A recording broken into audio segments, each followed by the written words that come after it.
Viewers, हम एक बार फिर से लेके आए हैं आप सभी के सवालों के जवाब इंडियन कॉइन्स पे, यानी कि चिल्लर ज्ञान का नेक्स्ट Q&A वीडियो CGQA 10।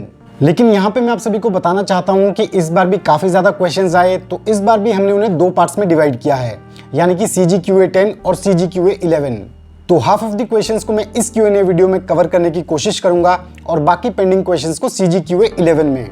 तो इस बात को नोट करेंगे, CGQA 11 में सिर्फ पिछले पेंडिंग क्वेश्चंस ही कवर किए जाएंगे। सो हेलो एवरीवन, मेरा नाम है रोहित और मैं एक्सक्लूसिवली बात करता हूं इंडियन कॉइन्स यानी कि भारतीय सिक्कों के बारे में, जिन्हें हम देसी भाषा में कहते हैं चिल्लर। सो वेलकम टू चिल्लर ज्ञान।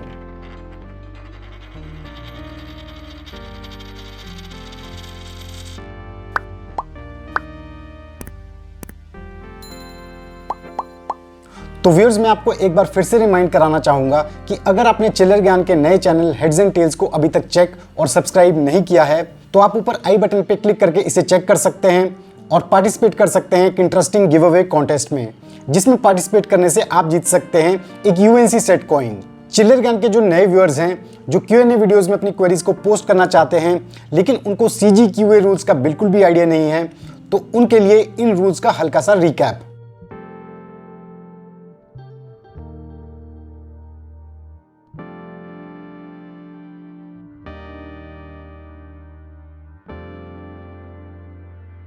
आप सभी को इन रूल्स को स्ट्रिक्टली फॉलो करना होगा, क्योंकि तभी आपके क्वेश्चंस को Q&A वीडियोस में इंक्लूड किया जाएगा। तो अगर आपने वीडियो को अभी तक लाइक और चैनल को सब्सक्राइब नहीं किया है तो फटाफट से कर दीजिए और चिल्लर ज्ञान को फॉलो कीजिए सभी सोशल प्लेटफॉर्म्स पे, जिनके सोशल हैंडल्स आप स्क्रीन पे देख सकते हैं। तो बिना किसी देरी के स्विच करते हैं आप सभी के क्वेश्चंस पे और स्टार्ट करते हैं आज का ये Q&A यानी कि CGQA 10। तो आज का सबसे पहला क्वेश्चन पूछा है हरीश रोयाल जी ने। ये पूछते हैं कि इनके पास एक सिक्का है 1872 का 1 रुपये विक्टोरिया एम्प्रेस कॉइन। तो ये जानना चाहते हैं कि ये सिक्का कितना रेयर है और इस सिक्के की क्या वैल्यू है। इन्होंने इस सिक्के के साथ इस सिक्के की इमेजेस भी शेयर की हैं, जिन्हें आप स्क्रीन पे देख सकते हैं। तो हरीश जी, मैं आपको बताना चाहूंगा कि विक्टोरिया एम्प्रेस का ये जो आपका सिल्वर कॉइन है, ये कंप्लीटली फेक कॉइन है। अब ऐसा क्यों है, इसके पीछे 3 रीजंस हैं। सबसे पहला तो ये कि क्वीन विक्टोरिया का कोई भी सिक्का ईयर 1872 में देखने को नहीं मिलता है, यानी कि लिटरली जिस सिक्के में 1872 डेट लिखी गई हो, ऐसा कोई भी सिक्का जारी नहीं किया गया था। दूसरा रीजन ये है कि 1862 से 1873 तक जितने भी विक्टोरिया क्वीन के सिक्के जारी किए गए हैं, उन सभी सिक्कों में जो डेट नजर आती है वो होती है 1862। हालांकि ये सभी सिक्के 1862 से 1873 के बीच डिफरेंट डेट्स पे जारी किए गए थे, लेकिन इन सिक्कों में डेट्स को आइडेंटिफाई करने का तरीका है इनमें नजर आने वाले कुछ डॉट डिजाइन से, इसलिए इन सिक्कों को हम कहते हैं डॉट सीरीज कॉइन्स। तो इस डिटेल में अभी हम नहीं जाएंगे, इस पे हम फ्यूचर में एक डिटेल्ड वीडियो लेके आएंगे। तीसरा और एक इंपॉर्टेंट रीजन जो ये बताता है कि ये सिक्का एक फेक कॉइन है, वो ये है कि इस सिक्के में आपको देखने को मिलेगा इंग्लिश लेजेंड विक्टोरिया एम्प्रेस। तो यहाँ पे मैं आपको बताना चाहूंगा कि जो विक्टोरिया एम्प्रेस लेजेंड है वो नजर आता है 1877 से 1901 के बीच जारी किए गए विक्टोरिया के सिक्कों में। इससे पहले जो सिक्के जारी किए जाते थे उनमें नजर आता था विक्टोरिया क्वीन। तो आप इन सभी रीजन से अंदाजा लगा सकते हैं कि ये सिक्का फेक कॉइन है। तो नेक्स्ट क्वेश्चन पूछा है संजय गुप्ता जी ने। ये जानना चाहते हैं कि 25 पैसे का सिक्का जो कि 1964 में जारी किया गया था, जिसमें कोई भी मिंट मार्क नहीं है, तो इसकी आज की डेट में क्या वैल्यू है। तो संजय जी, 1964 में जारी किए गए जिस 25 पैसे के सिक्के के बारे में आप बात कर रहे हैं, ये सिक्का निकल मेटल से बना था और इस सिक्के में आपको नजर आएगा रुपए का चौथा भाग लिखा हुआ, और ये सिक्के जारी किए गए थे बॉम्बे और कलकत्ता मिंट से। लेकिन जिस सिक्के की आप बात कर रहे हैं, जैसा कि उसमें नो मिंट मार्क है, यानी कि वो कलकत्ता मिंट से जारी किया गया सिक्का है। तो मैं आपको बताना चाहूंगा कि दोनों ही मिंट से जारी किए गए ये सिक्के आज की डेट में कॉमन कैटेगरी में आते हैं और नॉर्मल कंडीशन में इनकी कोई खास वैल्यू नहीं है, लेकिन UNC कंडीशन में इन सिक्कों की वैल्यू 20 से 30 रुपए के बीच है। तो नेक्स्ट क्वेश्चन किया है देवांग शकारिया जी ने। ये पूछते हैं कि इनके एक अंकल हैं जो कि राजस्थान में रहते हैं, इनके पास छत्रपति शिवाजी महाराज का एक गोल्ड कॉइन होन है। इन्होंने इस सिक्के की इमेजेस भी शेयर की हैं, तो ये जानना चाहते हैं कि क्या ये फेक कॉइन है, प्लीज इन्हें बताएं।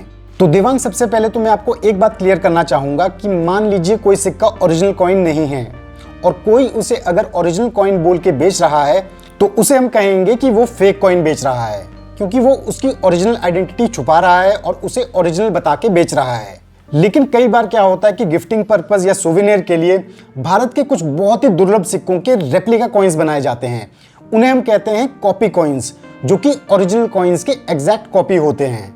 लेकिन इन सिक्कों को ओरिजिनल बोल के नहीं दिया जाता है। इनमें क्लियरली मेंशन्ड होता है कि ये रेप्लिका कॉइन्स हैं, यानी कि ये कॉपी कॉइन्स हैं। तो जिस गोल्ड कॉइन होन की इमेजेस आपने शेयर की है, इसके कवर पे क्लियरली मेंशन्ड है कि ये एक रेप्लिका कॉइन है, यानी कि ओरिजिनल गोल्ड कॉइन का कॉपी कॉइन है। तो इस चीज से ये बात एकदम क्लियर हो जाती है कि ये ओरिजिनल कॉइन तो नहीं है, लेकिन ये फेक कॉइन भी नहीं है, क्योंकि इसमें क्लियरली बताया गया है कि ये एक रेप्लिका कॉइन है। तो इस सिक्के की एंटिक वैल्यू तो नहीं हो सकती, क्योंकि ये सिक्का एक रेप्लिका कॉइन है। लेकिन हाँ, इस सिक्के में गोल्ड मेटल जरूर यूज हुआ है एज पर माई नॉलेज, तो इस सिक्के की मेटल वैल्यू जरूर है। गोल्ड कॉइन होन के बारे में मैं अपने एक पुराने वीडियो में डिटेल में डिस्कस कर चुका हूं, जिसे आप ऊपर आई बटन पे क्लिक करके चेक कर सकते हैं। तो नेक्स्ट क्वेश्चन किया है राम प्रताप देहरू जी ने। ये पूछते हैं कि इनके पास 2 आने का सिक्का है जो कि 1945 में जारी किया गया था और उसकी कंडीशन काफी घिसी पिटी है, तो ये इसकी कीमत जानना चाहते हैं। तो राम प्रताप जी, मैं आपको बताना चाहूंगा कि किंग जॉर्ज 6 का 2 आनास कॉइन जो कि 1945 में जारी किया गया था, ये नजर आया बॉम्बे और कैलकाटा मिंट से।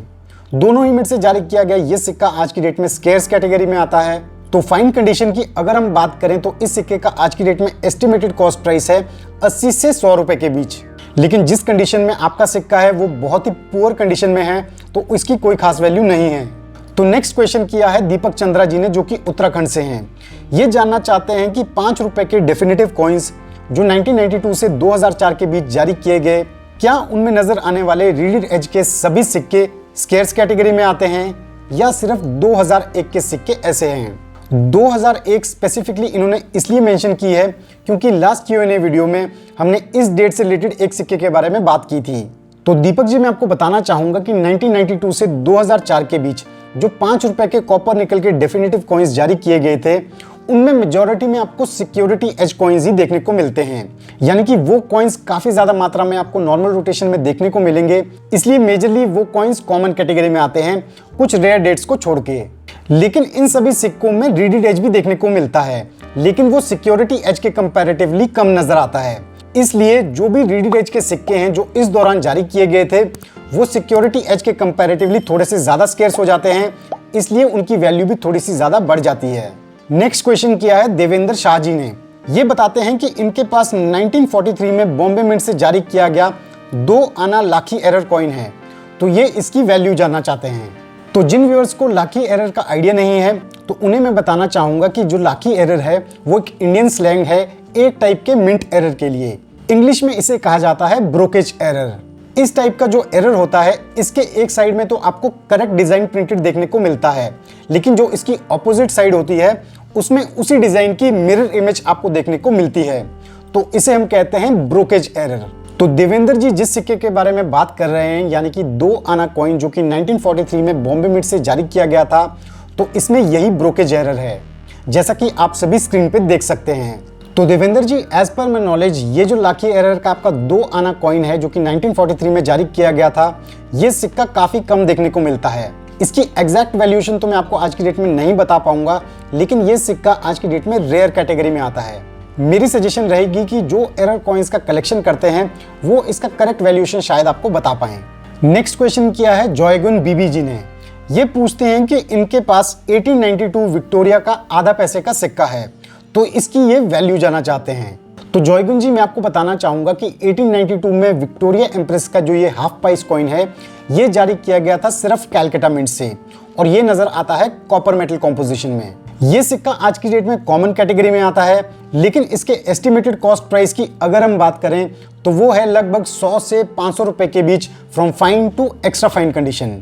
नेक्स्ट क्वेश्चन किया है इबो इमा सिंह जी ने।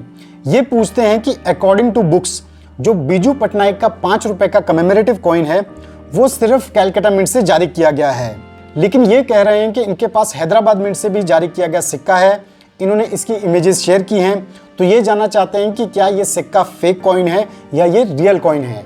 तो इबो इमा जी, इससे पहले कि मैं आपको ये बताऊं कि ये सिक्का रियल कॉइन है या ये सिक्का फेक कॉइन है, इससे पहले मैं आपको थोड़ा सा इसका बैकग्राउंड बताना चाहूंगा, जिससे आपको ज्यादा क्लैरिटी होगी। तो बीजू पटनायक जी की 100th बर्थ एनिवर्सरी पे जारी किया गया ये जो 5 रुपए का सिक्का है, ये लॉन्च किया गया था 2016 में।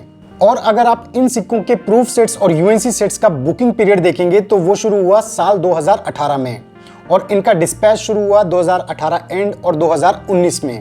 और ये प्रूफ सेट्स और यूएनसी सेट्स जारी किए गए कोलकाता मिंट से। तो इनिशियली जब ये सिक्के लॉन्च किए गए तो नॉर्मल रोटेशन में आने वाले 5 रुपए के सिक्के भी कोलकाता मिंट से ही देखने को मिले, लेकिन उसके कुछ समय के बाद 5 रुपए के बीजू पटनायक के ये सिक्के हैदराबाद मिंट से भी देखने को मिलते हैं। तो आपका ये जो सिक्का है ये ओरिजिनल कॉइन है। लेकिन रही बुक की बात कि ये सिक्का बुक में मेंशन क्यों नहीं है, तो मैं आपको बताना चाहूंगा कि जो लेटेस्ट एडिशन बुक्स हैं वो 2019 की हैं, यानी कि उसमें जो डेटा है वो 2018 तक का है या फिर अर्ली 2019 तक का है। तो जैसा कि इस समय तक सिर्फ कोलकाता मिंट से 5 रुपए के बीजू पटनायक के ये सिक्के रिपोर्टेड थे, तो इसलिए वही बुक में मेंशन्ड हैं। मेरे हिसाब से फ्यूचर में आने वाली एडिशंस में आपको हैदराबाद मिंट से जारी किए गए इस सिक्के की डिटेल्स भी जरूर मिलेंगी। तो इसलिए आपका ये 5 रुपए का सिक्का फेक कॉइन नहीं है, ये एक ओरिजिनल कॉइन है। नेक्स्ट क्वेश्चन किया है सोमनाथ दास जी ने।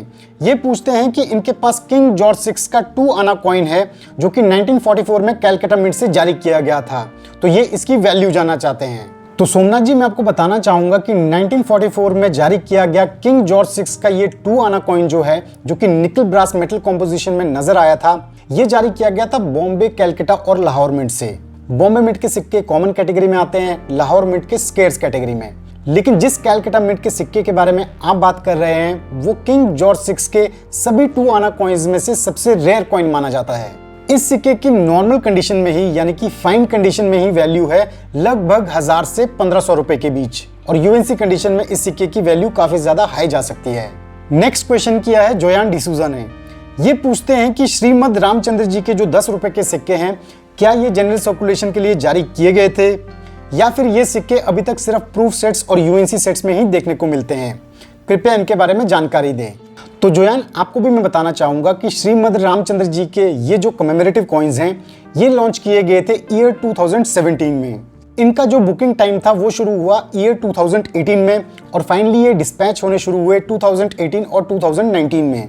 इस वजह से एज पर माई नॉलेज और कुछ सीनियर डीलर से चेक करने पे ये जो सिक्के हैं ये अभी तक सिर्फ प्रूफ सेट्स और यूएनसी सेट्स में ही जारी किए गए हैं, और वो भी सिर्फ कोलकाता मिंट से। ये सिक्के अभी तक नॉर्मल रोटेशन में देखने को नहीं मिले हैं। ऑल्दो इन सिक्कों के बारे में कुछ कॉइन कैटलॉग्स और बुक्स में आपको सर्कुलेटिंग कमेमोरेटिव कॉइन्स लिखा देखने को मिलेगा, लेकिन बहुत जगह आपको ये भी मेंशन्ड होगा कि येट टू बी सर्कुलेटेड, यानी कि अभी तक ये सर्कुलेशन में नहीं आए हैं। तो इसलिए हो सकता है कि फ्यूचर में कुछ नंबर में ये सिक्के सर्कुलेशन में देखने को मिलें। तो नेक्स्ट क्वेश्चन किया है डीसी धैया जी ने, जो कि दिल्ली से हैं। ये जानना चाहते हैं कि इनके पास 2 आना सिल्वर कॉइन है जो कि 1917 में जारी किया गया था, तो ये इसकी वैल्यू जानना चाहते हैं आज की डेट में। तो डीसी धैया जी मैं आपको बताना चाहूंगा कि 1917 में जारी किया गया किंग जॉर्ज 5 का जो ये 2 आना कॉइन्स है ये सिल्वर मेटल कॉम्पोजिशन में नजर आता है, और ये जारी किया गया था सिर्फ कैलकाटा मिंट से। ये सिक्के आज की डेट में कॉमन कैटेगरी में आते हैं, और फाइन से यूएनसी कंडीशन में इन सिक्कों का आज की डेट में एस्टिमेटेड कॉस्ट प्राइस है लगभग 200 से 500 रुपए के बीच। नेक्स्ट क्वेश्चन किया है नवनीत मोदक ने। ये जानना चाहते हैं कि इनके पास हाफ पाइस कॉइन है जो कि बॉम्बे मिंट से 1936 में जारी किया गया था, तो ये इसकी फिजिकल स्पेसिफिकेशंस के बारे में जानना चाहते हैं।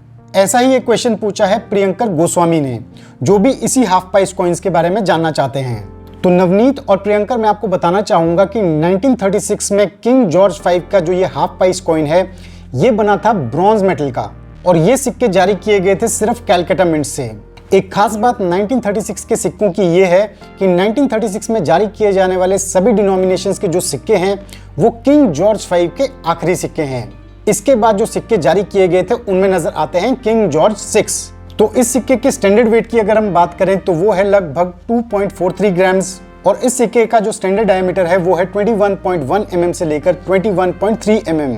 इस सिक्के की रेयरिटी और प्राइस के बारे में अगर हम बात करें तो ये सिक्का आज की डेट में कॉमन कैटेगरी में आता है, और इस सिक्के का एस्टिमेटेड कॉस्ट प्राइस है लगभग 30 से 200 रुपए के बीच from fine to UNC condition. तो नेक्स्ट क्वेश्चन किया है आर एंटिटी नाम के एक प्रोफाइल ने। ये जानना चाहते हैं कि इनके पास 10 पैसे का एक सिक्का है जो कि ईयर 1977 में जारी किया गया था, और इसमें नजर आता है सेव फॉर डेवलपमेंट का थीम। तो ये इसकी वैल्यू और हिस्ट्री जानना चाहते हैं। तो मैं आपको बताना चाहूंगा कि भारत में कुछ इंपॉर्टेंट एरियाज को प्रमोट करने के लिए ईयर 1973 में शुरुआत की गई डेवलपमेंट ओरिएंटेड कमेमोरेटिव कॉइन्स की।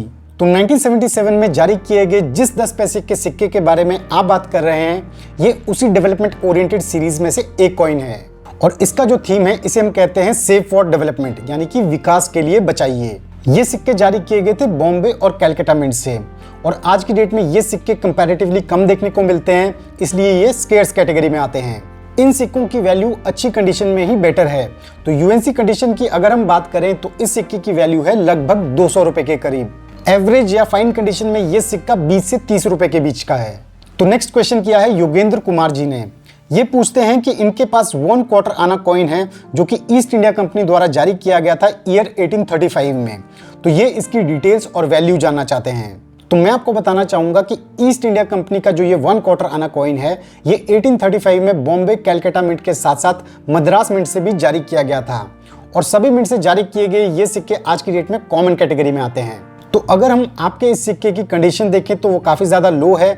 इस कंडीशन में इस सिक्के का आज की डेट में एस्टिमेटेड कॉस्ट प्राइस है लगभग 40 से 50 रुपए के बीच। नेक्स्ट क्वेश्चन किया है कुशाल जी ने। ये जानना चाहते हैं कि जो एडवर्ड 7 का 1/12 आना कॉइन है जो कि 1908 में जारी किया गया था, क्या ये स्केर्स कॉइन है और इस सिक्के की आज की डेट में क्या वैल्यू है। तो कुशाल जी मैं आपको बताना चाहूंगा कि 1908 में जारी किया गया एडवर्ड 7 का जो ये 1/12 आना कॉइन है ये नजर आया था ब्रॉन्ज मेटल कॉम्पोजिशन में, और ये सिक्के जारी किए गए थे सिर्फ कैलकाटा मिंट से। ये सिक्का आज की डेट में कॉमन कैटेगरी में आता है, और इस सिक्के के एस्टिमेटेड कॉस्ट प्राइस की अगर हम बात करें तो वो है लगभग 50 से 500 रुपए के बीच from fine to UNC condition. तो व्यूअर्स ये हुए आज के कंप्लीट क्वेश्चंस और उनके जवाब।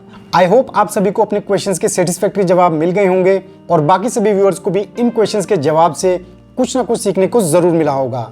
और आप में से जो व्यूअर्स अपने कलेक्शन में ऐड करना चाहते हैं किंग जॉर्ज 6 का ये सिल्वर 1 रुपी कॉइन, तो आप पार्टिसिपेट कर सकते हैं चिल्लर ज्ञान के एक इंटरेस्टिंग गिव अवे कॉन्टेस्ट में, जिसका लिंक आप ऊपर आई बटन पे क्लिक करके चेक कर सकते हैं। तो ओवरऑल कैसा लगा आप सभी को ये वीडियो, कैसे लगे हमारे सवालों के ये जवाब, आप अपने व्यूज और रिएक्शंस हमारे साथ शेयर कर सकते हैं कमेंट सेक्शन में। So thanks for watching our video. अगर आपको वीडियो पसंद आया तो वीडियो को लाइक कीजिए और चैनल को सब्सक्राइब कीजिए। और हाँ व्यूअर्स, इस वीडियो को ज़्यादा से ज़्यादा शेयर कीजिए ताकि ये इन्फॉर्मेशन बाकी सभी कलेक्टर्स को भी मिल पाए। मैं जल्द अपलोड करूंगा नेक्स्ट Q&A वीडियो जिसमें कवर किए जाएंगे आप सभी के बाकी pending questions. So stay tune to Chillar Gyan. Till then, जय हिंद।